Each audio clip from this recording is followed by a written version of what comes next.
Assalamualaikum warahmatullahi wabarakatuh. Hai anak-anak hebat semuanya. Bagaimana kabar kalian hari ini? Sehat semua ya pastinya? Ya pasti dong, harus sehat dan harus selalu bahagia. Senang sekali Ibu Yeni bisa kembali menjumpai kalian untuk memberikan layanan bimbingan konseling hari ini. Anak-anak, 3 minggu berturut-turut minggu lalu Ibu sudah memberikan materi tentang bimbingan karir. Dan Ibu harapkan kalian sudah mantap memutuskan sekolah lanjutan yang sesuai dengan bakat serta minat kalian. Hari ini temanya berbeda nih anak-anak. Hari ini kita akan membahas tentang dukungan keluarga dalam meraih kesuksesan. Sejauh apa sih dukungan keluarga sangat berperan untuk kesuksesan kalian? Simak baik-baik ya video selengkapnya. Anak-anak, tujuan pembelajaran hari ini yaitu pertama, Ibu harapkan setelah mempelajari materi hari ini kalian memahami tentang teori yang melandasi pendidikan sehubungan dengan perkembangan manusia. Kemudian yang kedua, kalian memahami tentang peranan dan fungsi keluarga untuk kesuksesan kalian.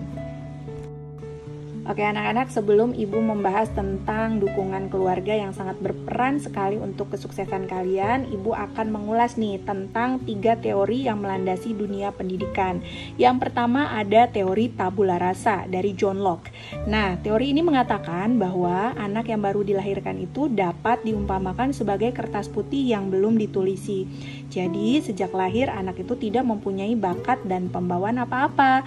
Anak dapat dibentuk sekehendak pendidikannya. Di sini kekuatan ada pada pendidik. Pendidikan dan lingkungan berkuasa atas pembentukan anak-anak. Nah, pendapat John Locke seperti yang sudah Ibu sebutkan tadi disebut juga empirisme, yaitu suatu aliran atau paham yang berpendapat bahwa segala kecakapan dan pengetahuan manusia itu timbul dari pengalaman atau empiri yang masuk melalui alat indera. Aliran ini disebut juga aliran optimisme. Kaum behaviorisme ini anak-anak juga berpendapat senada dengan teori tabula rasa ini. Behaviorisme tidak mengakui adanya pembawaan dan keturunan atau sifat-sifat yang turun-temurun. Jadi anak-anak, semua pendidikan menurut behaviorisme adalah pembentukan kebiasaan, yaitu menurut kebiasaan-kebiasaan yang berlaku di dalam lingkungan seorang anak. Yang kedua, teori nativisme dari Schopenhauer. Aliran nativisme berpendapat bahwa tiap-tiap anak sejak dilahirkan sudah mempunyai berbagai pembawaan yang akan berkembang sendiri menurut arahnya masing-masing. Pembawaan anak-anak itu ada baik dan ada yang buruk nih anak-anak. Aliran nativisme berpendapat bahwa pendidikan tidak perlu dan tidak berkuasa apa-apa dalam hal pendidikan anak. Aliran pendidikan yang menganut paham nativisme ini disebut sebagai aliran pesimisme, lawan dari teori tadi ya, tabula rasa. Kedua teori tersebut ternyata berat sebelah. Kedua teori tersebut ada benarnya dan ada pula yang tidak benarnya. Maka dari itu, untuk mengambil kebenaran dari keduanya, William Stem, ahli jiwa bangsa Jerman, telah memadukan kedua teori itu menjadi satu teori yang disebut teori konvergensi. Nah, ini nih teori konvergensi dari William Stern. Teori konvergensi adalah teori yang menggabungkan teori tabula rasa dan nativisme. Menurut teori konvergensi, hasil pendidikan anak dipengaruhi oleh 2 faktor, yaitu pembawaan dan lingkungan. Diakui bahwa anak lahir telah memiliki potensi yang berupa pembawaan. Namun, pembawaan yang sifatnya potensial itu harus dikembangkan melalui pengaruh lingkungan, termasuk lingkungan pendidikan. Oleh sebab itu anak-anak, tugas pendidik adalah menghantarkan perkembangan semaksimal mungkin potensi anak sehingga kelak menjadi orang yang berguna bagi diri sendiri, keluarga, masyarakat, nusa, dan bangsanya.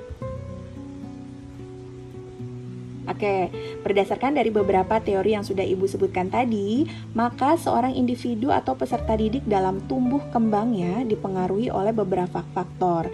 Faktor-faktor yang mempengaruhi itu bisa meliputi faktor internal atau keturunan herediter dan eksternal, yaitu faktor yang berasal dari luar individu tersebut.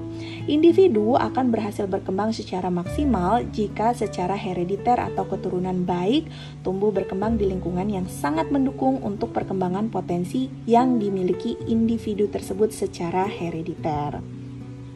Nah, anak-anak, salah satu faktor yang sangat penting dalam menghantarkan peserta didik sukses meraih cita-cita adalah faktor keluarga. Keluarga merupakan salah satu ruang lingkup pendidikan yang sifatnya sangat mendasar. Keluarga merupakan sumber inspirasi yang tak pernah habis ditelan zaman, karena keluarga adalah penopang kesuksesan. Bener nggak? Bener dong. Nah, anak-anak, keluarga menerapkan sumber motivasi diri untuk sukses. Tentunya dengan menanamkan keyakinan bahwa Tuhan memberikan kepada setiap manusia bekal atau potensi untuk mencapai kesuksesan. Siapa yang paling mampu mengelola potensi dan memaksimalkannya, maka ialah yang paling berpeluang mencapai sukses. Tugas utama manusia adalah bersungguh-sungguh dalam hidup. Dengan kata lain, sesuai dengan prinsip manjada wajada. Wah, atau ada yang punya prinsip lain nih. Ya, siapa yang bersungguh-sungguh pasti berhasil. Jadi anak-anak, keluarga sebagai pendukung kesuksesan individu dalam meraih cita-cita diharapkan mampu menciptakan suasana yang akrab, nyaman, dan bahagia. Dalam keluarga kita harus memahami hak, kewajiban, tugas, serta fungsi masing-masing. Terkadang terjadi kesalahpahaman, diupayakan penyelesaian segera. Jadi intinya adalah ketika kalian melakukan kesalahan, segera komunikasikan kepada keluarga. Ingat ya, orang yang paling bisa memaafkan kesalahan yang kalian lakukan, yang kita lakukan adalah keluarga. Ayo tunjuk tangan di sini siapa yang sering buat masalah dengan orang tua. Nah, dalam kehidupan sehari-hari sering banget kita jumpai banyak anak-anak mengejutkan para orang tua. Orang tua sudah merasa berusaha untuk memenuhi segala kebutuhan anaknya dengan baik. Segala kebutuhan anaknya orang tua berusaha memenuhi dengan baik, atau dengan kata lain orang tua selalu berusaha menyenangkan anak. Orang tua berusaha memenuhi kebutuhan yang bersifat finansial. Satu sisi orang tua tidak menyadari bahwa justru kebutuhan spiritual dari orang tua juga sangat penting. Pada pola didik yang demikian ini biasanya sering terjadi adanya kegagalan karena salah arah dalam pergaulan. Lingkungan rumah tempat tinggal nih anak-anak juga dapat sebagai sumber motivasi untuk sukses. Seseorang yang tinggal di lingkungan yang kumuh, banyak pemuda yang pengangguran akan berbeda dengan lingkungan tempat tinggal atau perumahan yang rata-rata penghuninya orang sukses atau orang terdidik. Tinggal di lingkungan perumahan membuat setiap keluarga menjadi sorotan bagi keluarga yang lain, sehingga segala sesuatu yang kita lakukan akan mendapatkan sorotan dari para tetangga kita. Gak mau kan kalau kalian bandel terus keluarga kalian dinyinyirin sama netizen-netizen atau tetangga-tetangga kalian. Nah, demikian juga ketika kita akan bisa mengamati kehidupan para tetangga kita. Suatu aib yang besar jika tinggal di lingkungan perumahan seandainya ada salah satu anggota keluarga kita yang melakukan suatu hal yang tidak sesuai dengan norma dalam masyarakat. Sisi positif tinggal di perumahan adalah memacu kita untuk dapat berhasil dengan baik dalam berinteraksi sosial maupun dalam meraih kesuksesan.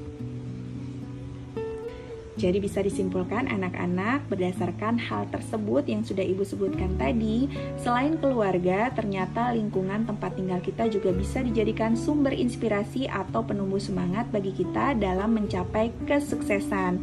Bukan berarti anak yang lahir dari keluarga broken home itu harus terpuruk kemudian jadi orang yang gagal.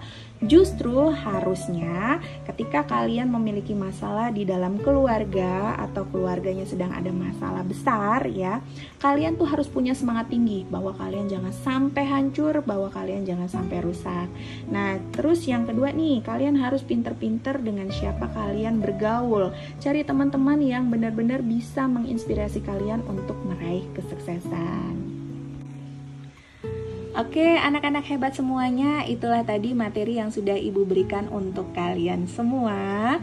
Mudah-mudahan kalian tetap semangat belajarnya. Jangan lupa selalu berdoa. Semoga kalian menjadi orang yang sukses. Ingat, patuhi protokol kesehatan ya. Jangan lupa untuk jaga kesehatan kalian. Wassalamualaikum warahmatullahi wabarakatuh. Sampai jumpa.